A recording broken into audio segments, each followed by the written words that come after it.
The certified letter demanding $250,000 arrived on the same day I buried my father. And that's when these power-hungry HOA board members made the biggest mistake of their pathetic lives. Picture this. I'm standing in my driveway at 3 p.m., still wearing my funeral suit, red cemetery dirt clinging to my dress shoes, the weight of grief pressing down like an invisible anvil while the world blurred around me in a haze of exhaustion and sorrow. The metallic taste of pure rage filled my mouth as I read the legal notice claiming I owed $250,000 for property violations on land my grandfather bought in 1952, before this entire subdivision even existed, a piece of earth that had been in my family longer than most of these houses had foundations. The diesel fumes from a passing garbage truck couldn't mask the sickening sweetness of Susan Blackwell's floral perfume as she strutted across the street in her designer black dress, fake sympathy dripping from her Botoxed lips, like cheap honey from a cracked jar. "Timing's unfortunate, David," she purred, handing me papers that could destroy everything 3 generations of my family built, her eyes gleaming with that predatory satisfaction that comes from thinking you've cornered your prey. Here's what Susan didn't know. I wasn't just fighting for my workshop. I was about to discover I legally owned half her precious neighborhood, a revelation that would turn her calculated cruelty into a spectacular self-inflicted wound. My name is David Harrington, and at 42 years old, I'm a third-generation contractor who inherited not just my father's construction business, but every calloused hand, every stubborn principle, and every lesson in resilience that came with it, forged in the fires of hard work and unyielding integrity. The property at the heart of this mess is a sprawling 3-acre spread that my grandfather Vincent purchased back in 1952 for a mere $800 in cash, a bargain even then, when the land was nothing but endless cornfields and cow pastures stretching to the horizon under vast Midwestern skies. Picture the scene. Back in those days, the air was thick with the scent of fresh soil and freedom. No cookie-cutter homes or manicured lawns in sight, just raw potential waiting to be shaped by determined hands. The house itself is a modest 1,200-square-foot ranch-style home that's weathered storms, economic downturns, and family milestones, its walls echoing with memories, though it's seen better days with peeling paint and creaking floors that tell stories of their own. But what truly matters, what pulses with the lifeblood of our legacy, is the large workshop out back, where the sharp hum of my welding torch mingles with the satisfying crunch of gravel under steel-toed boots, carrying on traditions that stretch back 70 years through sweat, innovation, and sheer grit. I'd recently navigated a messy divorce that left scars deeper than any construction site accident, and my 16-year-old daughter, Sophia, visits every other weekend, her presence a beacon of hope in the chaos. She's the light of my life, with her curious eyes and quick laugh, and watching her learn to wield Grandpa's old tools in that same workshop, where he taught my father the art of building, and my father passed it to me. Well, that land isn't just dirt and structures. It represents everything worth fighting for, a tangible thread connecting past, present, and future in a world that too often severs such bonds. Now, allow me to paint a vivid portrait of the antagonist in this tale, Susan Blackwell, 38 years old, a former pharmaceutical sales representative who pivoted to community advocate after relocating to the upscale Oak Ridge Meadows ** development 8 years ago, bringing with her an air of entitlement as thick as her signature perfume. Standing about 5 feet 6 inches in her perpetually polished designer heels, with aggressively blonde hair that seems to defy gravity and scream, "I demand to speak to your manager," from 3 blocks away. Susan exudes the kind of polished aggression that masks deeper insecurities. Her overpowering floral perfume announces her arrival like a toxic cloud rolling in before a storm, and she resides in a grandiose 4,200-square-foot colonial mansion, complete with an impeccably manicured lawn that could double as a golf green and an imported Italian fountain gurgling away in the front yard, likely costing more than my reliable old pickup truck. Susan maneuvered her way to HOA president through a cunning blend of social manipulation, collecting proxy votes from absentee snowbird neighbors who barely knew the issues, and deploying weaponized passive aggression that could wilt flowers at 20 paces. She's the archetype who smiles sweetly while sliding a knife into your back, then feigns shock when you have the audacity to bleed on her pristine carpet, all while convincing herself she's the hero of her own twisted narrative. To understand the full scope of this conflict, let's trace how the neighborhood evolved around our steadfast property. The kind where you could hear the wind whispering through the crops and feel the earth's pulse underfoot. Then, evergreen developers swooped in, acquiring 200 acres and erecting a 47-home subdivision that literally encircled our property like a noose tightening around a neck. The developers dangled a tempting $400,000 offer to my grandfather Vincent to sell out. Serious money in those days, enough to retire comfortably. But Grandpa, with his stubborn Italian soul and unshakable principles, refused outright. God bless him for preserving what mattered most. When Vincent passed in 1994, the land transitioned to my father, who upheld the same fierce guardianship. As affluent families flooded into their pristine suburban paradise, with its uniform architecture and enforced aesthetics, resentment brewed toward my so-called eyesore workshop. Never mind that we were here first. Our roots sunk deep before their foundations were poured. Never mind that my decades served as a daily reminder that some legacies are worth preserving against the tide of conformity, no matter the external pressures or judgmental stares from newcomers who viewed our noise complaints about my 7 a.m. work starts, even though local ordinances explicitly permitted construction activities from 6 a.m. onward, allowing for the early risers who built this country. Business attracted undesirable elements to their self-proclaimed family-friendly enclave, a thinly veiled code that I recognized for what it was, but initially chose to ignore, focusing instead on my work and grieving process. The harassment intensified systematically, a calculated escalation designed to wear me down. She orchestrated 6 city inspector visits to my property within a mere 3 months, each one a futile hunt for non-existent violations, their clipboards and stern expressions yielding nothing because there was simply nothing amiss. Everything I did was legal, documented, and executed with the professionalism my father instilled in me from boyhood. But Susan was far from deterred. The final straw materialized in that infamous $250,000 fine for alleged unauthorized structures and environmental violations. Its delivery timed with cruel precision on the very morning I laid my father to rest, as if to compound my grief with financial ruin while I grappled with the void left by the man who had taught me integrity, hard work, and the value of standing firm. The envelope was thick, ominous, like a harbinger of doom, and that's precisely when this beautiful disaster ignited, transforming personal loss into a battle for justice. Susan S.'s initial assault came via that manila envelope, bloated with legalese claiming my workshop breached HOA covenants that mysteriously extended to land predating her subdivision by decades, as if rules could retroactively rewrite history. She demanded the immediate demolition of unpermitted structures, including my grandfather's original 1952 workshop, erected in an era when building permits were as optional as hunting licenses for the self-reliant. The threats were unambiguous.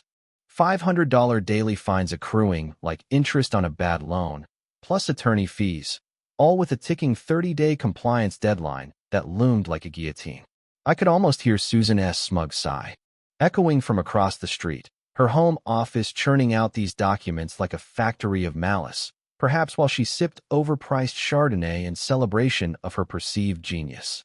I'm no lawyer, but neither am I a fool. While Susan likely toasted her strategy, I embarked on something revolutionary: thorough, methodical research.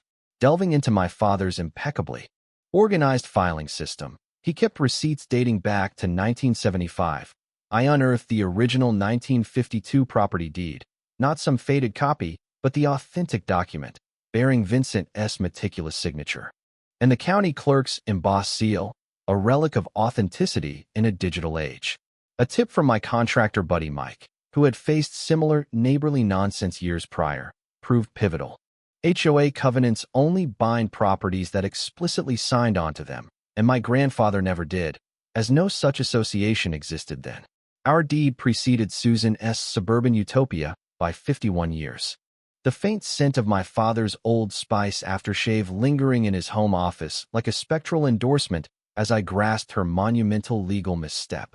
Undeterred by subtlety, Susan amplified her tactics, convening a neighborhood safety meeting crammed with 30 anxious residents in the Oak Ridge clubhouse, where her slick PowerPoint presentation, titled Protecting Our Community Values, painted me as a peril.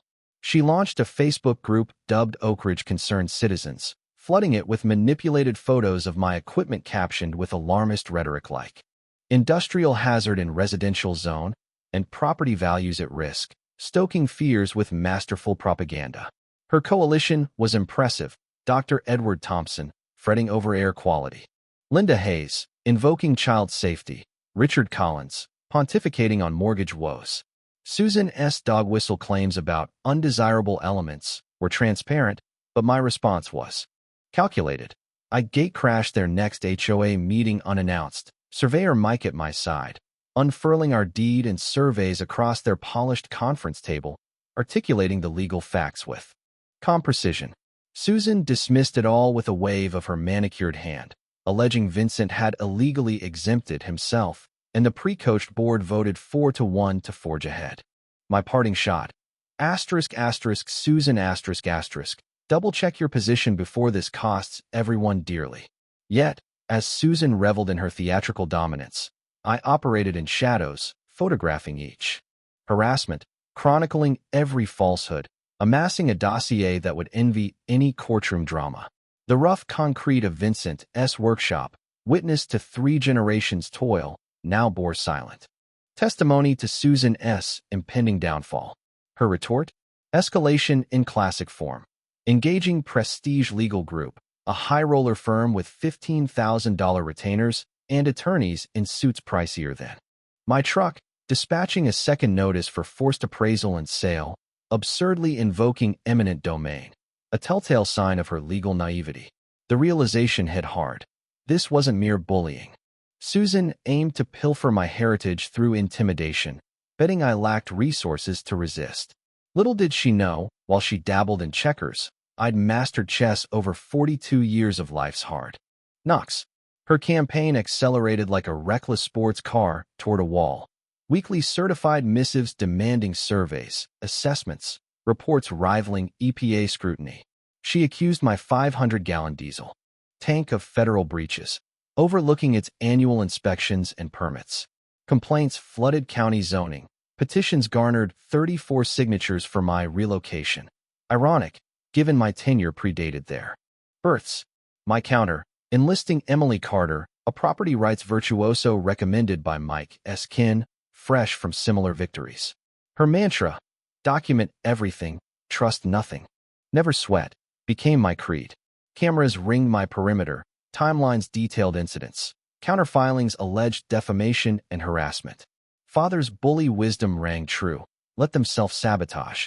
Susan unearthed a 1998 Shed Sans modern permit, technically valid as pre-requirements, but treated it like gold, prancing to meetings proclaiming triumph. Code Officer Tom, my father's old ally, issued $50,000 fine and removal order dutifully, though reluctantly. Susan preened, envisioning spoils. Meanwhile, my nocturnal county recorder dives into dusty archives, fluorescents buzzing over 1940s docks, yielded gold. Subdivision plats showed evergreen-s hoopsie, incorporating 0.3 acres of ours. Encroachments abounded. 1247 Elm Street. Foundation 8 feet over, 1251 garage 12 feet, playground holy mine. Deeper, 1,953 water rights grant to Vincent for the spring supplying their ponds, sprinklers, fountain, 8 years of theft. While finding me, irony savored like fine wine. Following Emily's counsel, I concealed findings, commissioning GPS remaps confirming 12 homes, commons, Susan's gazebo on my turf. As she scented victory, I wielded neighborhood dismantling intel. Revenge is art. Permit enemy self-entombment. Susan poised for costly property law tutorial versus fantasy. Federal escalation. Reports to acronym agencies alleging illegal ops, hazards. Inspection parade. For agencies, 1 week. nada violations. EPA praised compliance. Susan cried corruption, sought state redo. City council meltdown, desperate Karen playbook unleashed. Emily schooled on adverse possession, 20-year unchallenged claim risk, clock from 2003 nearing peril. Law books leather whispered. Warnings of lost lands via ignorance, strategic window narrow. Media salvo, Channel 7 interview, Susan as valiant guardian. I parried with docs, permits, deed, harassment log. Emily, S. analysis. Reporter Laura Jenkins discerned truth. Segment, HOA overreach, aired. Susan demanded retractions, alleging bias. Backfire. HOA records request revealed $47,000 legal spend from assessments. Neighbors cash fueling vendetta. Scent of betrayal amid old papers. Queries surged on doubled fees, neglected maintenance. Bills exposed, ego-driven waste. Bylaws bombshell. 10-year residency for president. Susan S8 invalidated all. Dictator unqualified. Title hunt. $847. 3 weeks. Unveiled no road easements. All access mine. 12-foot error impacted 31 homes. Clubhouse. Pool. Entrance. Emily. Shut down power. Taxes mine on occupied land. Reviews meant hikes. Insurers demanded surveys. Mortgages flagged. Values cratered. Susan panicked. Emergency meeting. $75,000 easement offer. Undervalued. Water. 50,000 gallons daily. 35,000 used. I could parch lawns amid drought. $200,000 well cost. Her wars $47,000 boomeranged quadruple. Leverage mine. Rights. Control. Compensation demands. Credibility shattered. Unity fractured. Funeral day tormentor faced karma's entourage. Team assembly. Avengers of law. Emily Anchor. Easing concepts like easements as unchecked driveway use. Mike Tech Whiz. GPS mapping encroachments inch perfect. Rachel Nguyen crunched $650,000 exposure.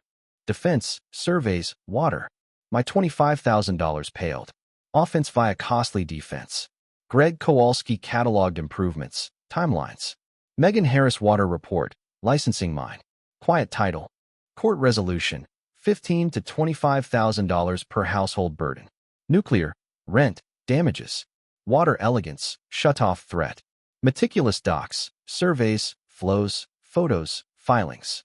Psych. Reasonable facade amid her rages. Ally hunt. Fee-weary neighbors. Copier hum justice.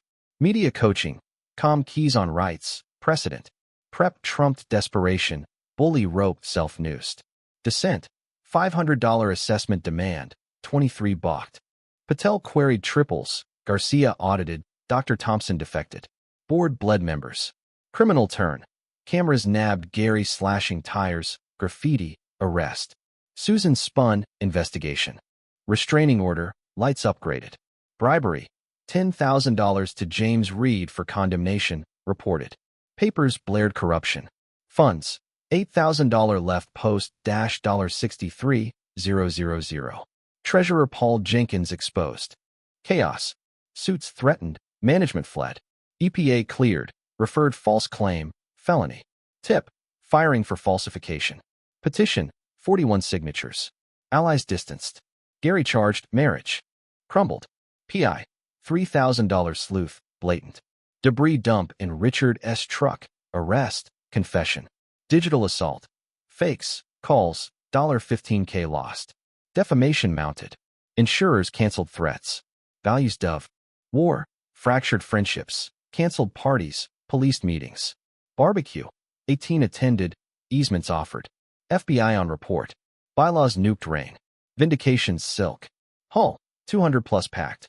Mayor Elizabeth Grant Helm. Susan ranted. ID displayed. Mapped encroachments. Rights. Footage. Shut down power revealed, but easements offered. Thunderous claps.